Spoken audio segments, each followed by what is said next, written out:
Hi everyone, welcome to Jugaadu Friday. The next part of Jugaadu Friday is here now. आज फिर से सीखेंगे कुछ कैट के क्वेश्चंस में जुगाड़ करके क्वेश्चंस को सॉल्व करने का तरीका। देखते हैं क्या कर पाते हैं। So let's start with CAT 2019 question. इस क्वेश्चन में कहता है X is a real number, then log of this number is a real number if and only if which of the ranges. Once again, मुझे इतना तो पता है अगर लॉग ले रखा है एक नंबर का तो लॉग तो केवल पॉजिटिव नंबर्स का डिफाइंड है, और स्क्वायर रूट ले रखा है पूरे नंबर का, इसका मतलब स्क्वायर रूट भी उसका पॉजिटिव ही आना चाहिए। नेगेटिव नंबर्स के केस में तो पॉसिबल ही नहीं है। तो मैं कोई रैंडम नंबर लेता हूं एक बार, लेट अस से 0। If I put a 0 over here, ये बन जाएगा 4 into 0 minus 0 square divided by 3। ये तो न्यूमरेटर 0 बन गया।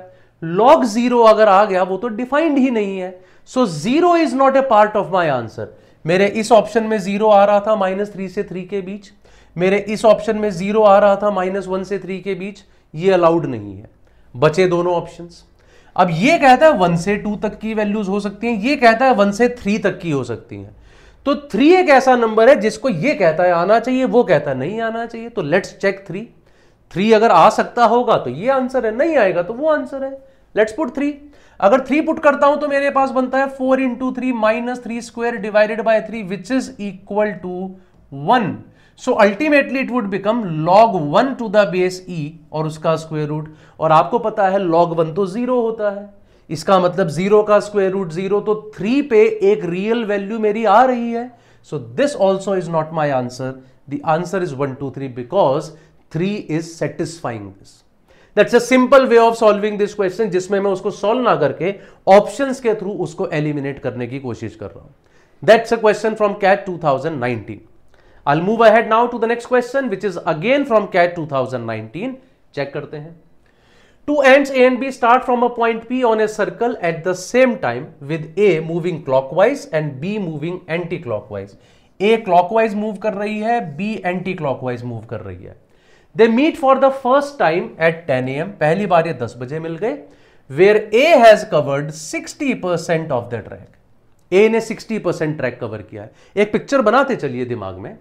If A returns to P at 10:12, then B returns to P at what time? That is what the question is.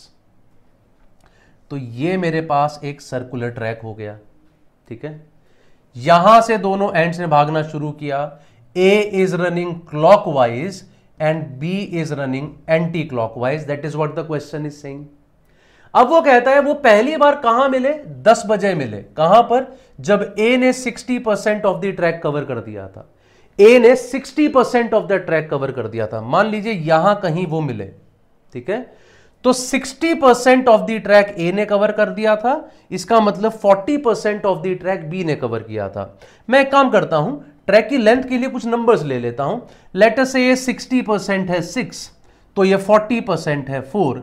तो कहना इसे जितनी देर में A ने 6 कवर किया उतनी ही देर में B ने 4 कवर किया। करेक्ट है भाई, दोनों सेम टाइम पे चले।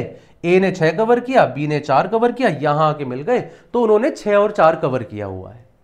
अब वो कहता है A returns to P at 10:12 AM। A जो है वापस यहां इस पॉइंट पे, ये पॉइंट P है, यहां तक आने में वो कह रहा है 10:12 पे वो पहुंच जाता है। So A returns to P at 10:12 here. इसका मतलब ये हुआ A इस 4 को 12 मिनट में कवर करता है। A ये जो 4 यूनिट का डिस्टेंस है इसको 12 मिनट में कवर करता है। If A covers 4 units in 12 minutes, तो ये 6 यूनिट करने में उसने कितना टाइम लिया होगा? अगर 4 यूनिट करने में आप 12 मिनट ले रहे हो तो 6 यूनिट करने में आप 18 मिनट्स लोगे। There is no doubt about it, ठीक है। तो इसका मतलब B ने भी 4 मिनट 18 मिनट्स में कवर किए होंगे। और फिर वो उसके बाद ये कहता है कि ये बताइए B वापस यहां कहां पहुंचेगा। अब B को वापस वहां पहुंचने के लिए ये पूरा 6 कवर करना है। मुझे पता है B 4 यूनिट कवर करता है 18 मिनट्स में, तो 6 यूनिट्स कवर करेगा कितने मिनट्स में? 27। इसका मतलब B यहां 10 बजे से चल के 27 मिनट्स लेगा। 10:27 is my answer. Again a question, as I said, Jugaadu Friday में हम लोग क्या करते हैं? I do not take a variable, I did not take it, I do not make any equations, I did not take any formula, pure logic based solution, nothing else is to be done. That's again a question from CAT 2019। इससे idea लगेगा आपको cat आपसे क्या पूछता है, वो भी चीजें आप इनसे समझते रहेंगे। नेक्स्ट बढ़ूंगा मैं इससे आगे नेक्स्ट पॉइंट की तरफ। The salaries of Ramesh, Ganesh and Rajesh were in the ratio of 657 in 2010। 2010 Ramesh, Ganesh and Rajesh, उनकी सैलरीज का रेशो था 6:5:7। फिर कहता है एंड इन द रेशो 343 इन 2015। 2015 तक आते आते ये रेशो 3:4:3 हो गया।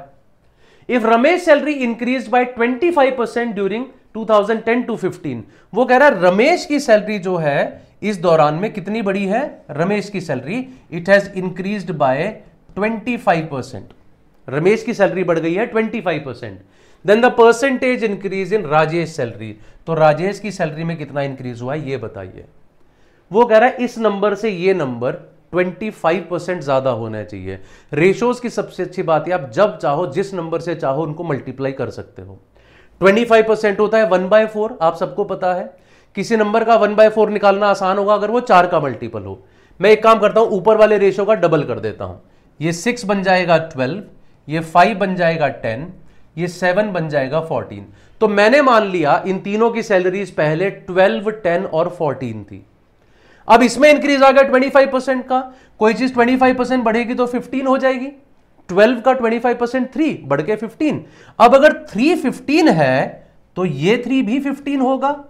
इसका मतलब इस आदमी की सैलरी में कितना इंक्रीज आया है, 14 से 15 में 1/14 का इंक्रीज आया है। 1/14 होता है 7.14%। So 7.14 is closest to option A. That's my answer for this question. Again no variable, no equation, nothing required, just pure logic. Ratios का अगर आपके बेसिक्स करेक्ट हैं you would have answered this question easily. I hope it is also clear to all of you. That was question number 3। आगे बढ़ता हूं question number 4 की तरफ। Mukesh purchase 10 bicycles in 2017 all at the same price. He sold 6 of them. उसने 6 को cell किया at a profit of 25%. 6 cycles are sold at 25% profit. 6 cycles पे 25% का आपने प्रॉफिट कमा लिया। And remaining 4 at a loss of 25%, बाकी की 4 पे आपको लॉस हो गया 25% का। So 4 of them are sold at 25% loss. ठीक है। अब वो कहता है he made a total profit of ₹2000। What is the purchase price of cycle. हम सबको पता है कि प्रॉफिट और लॉस कैलकुलेट होते हैं कॉस्ट प्राइस पे। 6 साइकिल्स पे आपने 25% का प्रॉफिट कमाया और 4 साइकिल्स पे आपने 25% का लॉस। तो इन 6 में से जब आपने 4 साइकिल्स पे 25% का प्रॉफिट कमा लिया होगा वो तो इन 4 के लॉस के बराबर होके कट नहीं जाएगा। कैन आई से they will become 0। In 6 cycles में से 4 पे 25 का प्रॉफिट और 4 पे 25 का लॉस, वो तो बराबर हो गए। तो बच क्या गया 6 में से 4 तो उधर चलेगी। इसका मतलब 2 साइकिल्स पे आपको जो 25% का प्रॉफिट हुआ है वही आपका नेट प्रॉफिट है। अल्टीमेटली आपको 2 साइकिल्स पे 25% का प्रॉफिट हुआ, वो आपका नेट प्रॉफिट है। क्वेश्चन कहता है आपका नेट प्रॉफिट 2000 का है। अगर 2 साइकिल्स का 25% 2000 है तो 2 साइकिल्स का टोटल कॉस्ट कितना है 2000 का 4 टाइम्स। भाई 25% का मतलब 1/4। तो अगर 2 साइकिल्स के कॉस्ट का 1/4 है 2000 तो 2 साइकिल्स का कॉस्ट कितना है 8000। और अगर 8000 है 2 साइकिल्स का कॉस्ट तो एक का कॉस्ट कितना है it is 4000। And D option is our answer. That's question number 4। 6 में से 4 उठाई हमने, 4 का प्रॉफिट 4 का लॉस कट के 0 हो गया, बच गई बाकी की 2। उन 2 पे आपको केवल 25% का प्रॉफिट हो रहा है। अब वो 2 बार 25% profit is equivalent to 2000।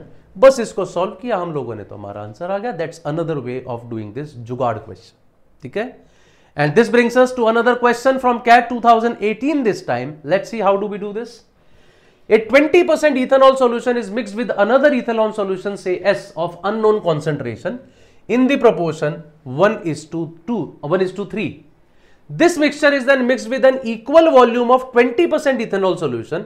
If the resultant mixture is this, then the unknown concentration of S is. Question कहता है एक आपके पास कंटेनर है, उस कंटेनर में 20% इथेनॉल और एक और अनदर इथेनॉल, इनको 1:3 के रेशो में आपने मिला दिया। मतलब अगर 20% इथेनॉल वाले का एक पार्ट आपने लिया तो अननोन कॉन्सेंट्रेशन वाले के 3 पार्ट्स आपने लिए। Is that right? 20% वाले का अगर आपने एक पार्ट लिया तो अननोन कॉन्सेंट्रेशन के आपने 3 पार्ट्स लिए, तो टोटल पार्ट्स मेरे कितने हो गए? 4। Total parts are equal to 4। फिर कहता है this mixture is then mixed with an equal volume of 20% ethanol. यही 20% इथेनॉल इक्वल वॉल्यूम मतलब 4 और डाल दिया। अगर यही इथेनॉल वाला सॉल्यूशन मैंने 4 और डाल दिया तो 20% वाले के 4 यूनिट और डाल दिए, तो कहना इसे मेरे टोटल सॉल्यूशन के अंदर हुआ क्या है? टोटल के अंदर आई कैन से 20% वाले सॉल्यूशन के आ गए 5 पार्ट्स 1 + 4 और अननोन कॉन्सेंट्रेशन वाले के आ गए 3 पार्ट्स और नेट कॉन्सेंट्रेशन वो 31.25 बता रहा है। तो फिर तो सिंपल सा क्वेश्चन हो गया हम लोगों के लिए। 20% के 5 parts that is 20 × 5, unknown concentration के 3 parts that is 3 × unknown divided by कितना 5 + 3 that is 8 is equal to 31.25%। मतलब अब मैं सीधा सीधा एक वेटेड एवरेज निकाल दे रहा हूं, 20% × 5 प्लस अननोन × 3 डिवाइडेड बाय 31.25। हालांकि इस स्टेज पे बहुत सारे लोग एलिगेशन लगा के इसको बहुत आराम से कर सकते हैं, ठीक है, आपको जरूरत नहीं पड़ती है करने की। अगर आप 20% क्वेश्चन मार्क 5 3 बीच में 31.25 करके करते तो ये ज्यादा आसानी से हो जाता। This difference is 11.25। अगर 11.25 3 पार्ट्स के बराबर है तो एक पार्ट 3.75 हुआ, तो 5 पार्ट्स कितने के बराबर हुए? 5 × 3.75। 5 × 3.75 इज 18.75। वो इसमें जोड़ दोगे तो आंसर आ जाएगा। लेकिन आप में से काफी लोग बोलेंगे कि सर ये क्या कर रहे हो, पता नहीं लग रहा। जिनको एलिगेशन आता होगा वो इसमें 18.75 जोड़ के सीधा 50 आंसर दे देंगे। नहीं पता है, क्रॉस मल्टीप्लाई करो, 8 × 31.25 दैट इज 250। तो 100 plus thrice of question mark is 250, so thrice of question mark is 150 and 1 time the question mark is 50, so 50% is the answer. Yes, I had to take a variable here, that's question mark. मैं इसको question mark बोल के चल रहा हूं, कायदे से तो मैं वेरिएबल ले रहा हूं, लेकिन आप एलिगेशन अगर लगाते तो एक्चुअली आपको कोई इक्वेशन नहीं बनानी पड़ती। If you are good at alligation you would have done it. Important part was to understand this portion of the question, that was more important. So that's all for today, guys. These were the 5 parts of it. If you want to join me on Telegram, you can just scan this QR code and you can join my Telegram group. So you can ask me more questions regarding CAT preparation. It's a free group for all of you. Anyone can join and you can ask any kind of questions. That's all from my side, guys. Thank you very much. Have a good day now.